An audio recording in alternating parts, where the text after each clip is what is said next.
तो गाइस जैसा हमने पिछले एपिसोड में देखा था, वो जो बंदा होता है किन्नान को लेके अपर वर्ल्ड के गेट से अंदर आ जाता है और किन्नान जो होता है वो अपर वर्ल्ड में आ जाता है। जिसके बाद वो जो बंदा होता है वो किन्नान से बोलता है कि ब्रदर, तुम्हारे लिए अपर वर्ल्ड में किसी भी क्लैन को ज्वाइन करना बहुत ही ज़्यादा मुश्किल होगा। अगर तुम मुझे थोड़ा बहुत पैसा देते हो तो मैं तुम्हारी मदद कर सकता हूँ एक अच्छे क्लैन को ज्वाइन करने में, या किसी एक अच्छे से सेक्ट में मैं तुमको ज्वाइन करा सकता हूँ। तो बताओ क्या कहते हो, ये डील इतनी भी बुरी नहीं है। लेकिन जो किन्नान होता है उससे अपना हाथ छुड़ाते हुए बोलता है कि मुझे तुम्हारे ऑफर की कोई भी ज़रूरत नहीं है, मैं खुद अपने लिए किसी अच्छे से सेक्ट को ढूंढ लूँगा। तो तुम अपनी एनर्जी को वेस्ट मत करो, मेरे पास इतना पैसा नहीं है कि मैं तुम पे बेफालतू का खर्च कर सकूं, इसीलिए तुम जा सकते हो। जिसके बाद जो किन्नान होता है उस बंदे से अपना हाथ छुड़ा के वहाँ से निकल जाता है और वो जो बंदा होता है वो किन्नान को चिल्लाते हुए बोलता है कि तुम गरीब कहीं के, देखना तुम्हें कोई भी सेक्ट अपने साथ ज्वाइन नहीं करेगा। अगर तुम मेरी हेल्प लेते तो मैं तुम्हें एक अच्छे से सेक्ट में ज्वाइन करा सकता था, पर अब मैं तुम्हारी कोई भी मदद नहीं करूंगा क्योंकि तुमने मुझे गुस्सा दिला दिया है। लेकिन जो किन्नान होता है उसे उसकी कोई सी भी बात का कोई फर्क नहीं पड़ता और वो चुपचाप वहां से चला जाता है। इसके बाद हम कुछ लोगों को देखते हैं जो कि अपने सेक्ट में लोगों को ज्वाइन कराने के लिए आए हुए होते हैं और वो चिल्ला रहे होते हैं कि आइए आइए आइए और अपना नाम लिखवाइए, हमारा यूनजी टेम्पल 300 डिसाइपलों को ढूंढ रहा है, तो जल्दी आइए और अपना नाम लिखवाइए क्योंकि केवल हम 300 ही डिसाइपलों को लेंगे।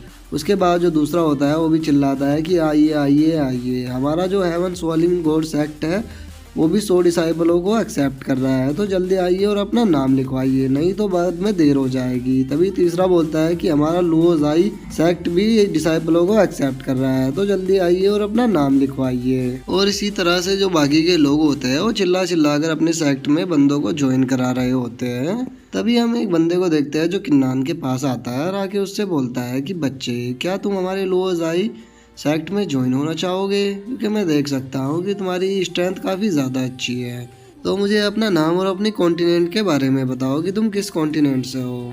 इसके बाद जो किन्नान होता है उस बंदे से बोलता है कि मेरा नाम किन्नान है और मैं तियानियन कॉन्टिनेंट से हूँ। और उस बंदे की स्पिरिचुअल पावर को महसूस करके जो किन्नान होता है वो अपने मन में सोचता है कि इस बंदे की जो स्पिरिचुअल पावर है वो काफ़ी ज़्यादा है। मैं डिवाइन रियलम के 10th लेवल पर हूँ, पर मैं महसूस कर सकता हूँ कि इसका जो रियलम है वो मुझसे ज़्यादा पावरफुल है। लेकिन जैसे ही वो बंदा सुनता है कि किन्नान तियानियन कॉन्टिनेंट से है तो वो बंदा काफ़ी ज़्यादा शौक हो जाता है और वो किन्नान से बोलता है कि निकल जाओ यहाँ से, मुझे तुम्हारी कोई भी ज़रूरत नहीं है। और इसी तरह से किन्नान जहाँ भी जाता है वो सभी किन्नान से यही बोलते हैं कि निकल जाओ यहाँ से, हमें तुम्हारी कोई भी ज़रूरत नहीं है। और किन्नान को कुछ भी समझ में नहीं आ रहा होता है कि उसके साथ ऐसा क्यों हो रहा है कि कोई भी बंदा उसको अपने सेक्ट में लेने के लिए तैयार नहीं है। इसके बाद हम एक बंदे को देखते हैं जो कि एक ओल्ड मैन के पास जाता है और उनसे जाके बोलता है कि मैं तिनवू कॉन्टिनेंट से आया हूँ, क्या मैं आपके टेम्पल में ज्वाइन हो सकता हूँ। जो सुन के वो जो ओल्ड मैन होता है काफी खुश हो जाता है और उससे बोलता है कि तिनवू कॉन्टिनेंट तो एक हाईएस्ट रैंक का कॉन्टिनेंट है, बहुत बढ़िया, तुम मेरे सेक्ट में ज्वाइन हो सकते हो।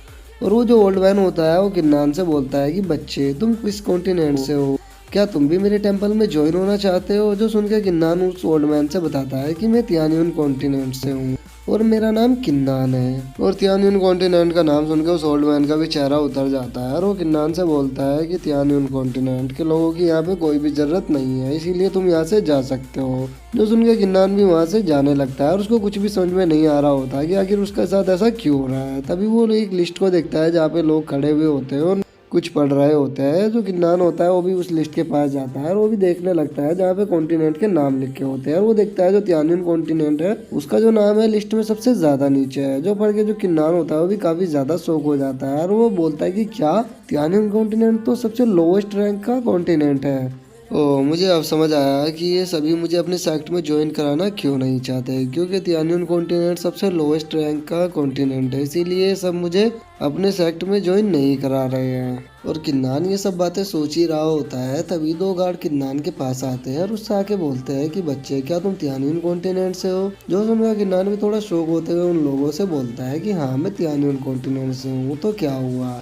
जो सुनते ही वो जो दोनों गार्ड होते हैं किन्नान का हाथ पकड़ के उसको वहां से खींच के ले जाने लगते हैं और बोलते हैं कि तुम्हारे जैसे लोगों का यहाँ पे कोई भी काम नहीं है, इसीलिए चुपचाप यहाँ से निकल जाओ। जो देख के जो किन्नान होता है वो अपनी एनर्जी को बाहर निकाल लेता है और उन लोगों से बोलता है कि आखिर तुम्हारी हिम्मत कैसे हुई मुझको इस तरह से यहाँ से निकालने की, आगे तुम खुद को समझते क्या हो। और किन्नान की पावर को देख के वो जो ओल्ड मैन होता है वो बोलता है कि बच्चे की जो स्ट्रेंथ है वो काफ़ी ज़्यादा बेहतर है, मानना पड़ेगा।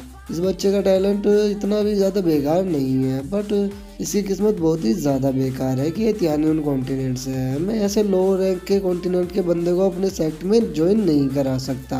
और किन्नान की पावर को देख के वो जो दोनों गार्ड होते हैं भी शांत हो जाते हैं और वो शांत होते हुए किन्नान से बोलते हैं कि तुम्हें यहाँ से चले जाना चाहिए। अगर तुम यहाँ से नहीं जाओगे तो हम अपने और बाकी के लोगों को बुला लेंगे, जिसके बाद तुम्हारे लिए और भी ज़्यादा मुसीबत हो सकती है। जिसके बाद जो किन्नान होता है वो भी वहाँ से जाने लगता है और वो अपने मन में सोचता है कि इन दोनों गार्ड्स की जो पावर है वो मेरे जितनी ही है। मैं इन दोनों से तो फाइट कर सकता हूँ, बट अगर इन्होंने और ज़्यादा बंदे बुला लिए तो मैं उनसे फाइट नहीं कर पाऊंगा और मेरे लिए दिक्कत हो सकती है। तो इसीलिए मेरे लिए यहाँ से जाना ही सही होगा। जिसके बाद हम एक ओल्ड मैन को देखते हैं जो कि किन्नान को काफ़ी लंबे टाइम से नोटिस कर रहा होता है और वो किन्नान को देख के अपने मन में सोचता है कि इस बंदे का जो टैलेंट है वो काफ़ी ज़्यादा अच्छा है। मैंने नहीं सोचा था कि मुझे आज यहाँ पे आके इतना अच्छा ज़्यादा ट्रेजर मिल जाएगा। मेरा आना यहाँ पे आज बेकार नहीं गया। और वो किन्नान को रोकते हुए बोलता है कि बच्चे, क्या तुम मेरे डार्क माइंड सेक्ट में ज्वाइन होना चाहोगे? अगर तुम मेरे सेक्ट में ज्वाइन होना चाहते हो तो तुम ज्वाइन हो सकते हो। जो सुनकर किन्नान भी थोड़ा शौक हो जाता है और वो शौक होते हुए उनसे बोलता है कि क्या आप मेरे कॉन्टिनेंट के बारे में नहीं जानना चाहोगे कि मैं किस कॉन्टिनेंट से आया हूँ? किन्नान की बातों को सुनकर जो ओल्ड मैन होता है वो उससे बताता है कि मेरा जो डार्क माइंड सेक्ट है वो बंदे के ओरिजिन के बारे में नहीं देखता, वो केवल उसके टैलेंट को देखता है। अगर तुम टैलेंटेड हो तो तुम मेरे सेक्ट में आ सकते हो। और वो अपने मन में सोचता है ओल्ड मैन कि इस बंदे का जो टैलेंट है वो काफ़ी ज़्यादा बेहतर है, आखिर मैं क्यों इसके कॉन्टिनेंट के बारे में परवाह करूँ जब इसका टैलेंट इतना ज़्यादा अच्छा है। और उस ओल्ड मैन की बातों को सुनकर जो किन्नान होता है वो भी काफ़ी ज़्यादा शौक हो जाता है और खुश भी, और उससे पूछता है कि क्या मैं सच में ज्वाइन हो सकता हूँ? जो सुन के ओल्ड मैन उससे बोलता है कि हाँ, तुम ज्वाइन हो सकते हो अगर तुम ज्वाइन होना चाहते हो तो। और किन्नान जो होता है वो काफ़ी खुश हो जाता है ओल्ड मैन की बातों को सुनकर और वो उनसे बोलता है कि ठीक है, मैं ज्वाइन होने के लिए तैयार हूँ। और ओल्ड मैन जो था वो तो यही चाहता था कि किन्नान उसके साथ ज्वाइन हो जाए और वो काफ़ी ज़्यादा खुश हो जाता है। और वो खुश होते हुए किन्नान से बोलता है कि ठीक है, तुम्हारा मेरे डार्क माइंड सेक्ट में वेलकम है। और उस ओल्ड मैन की इन्हीं बातों के साथ जो हमारा आज का एपिसोड है वो यहीं पे ख़त्म होता है। तो गाइस हम मिलते हैं आपसे नेक्स्ट एपिसोड में। अगर वीडियो अच्छी लगी हो तो वीडियो को लाइक करना, चैनल को सब्सक्राइब करना। मैं मिलता हूँ आपसे नेक्स्ट वीडियो में, तब तक के लिए बाय बाय गाइस।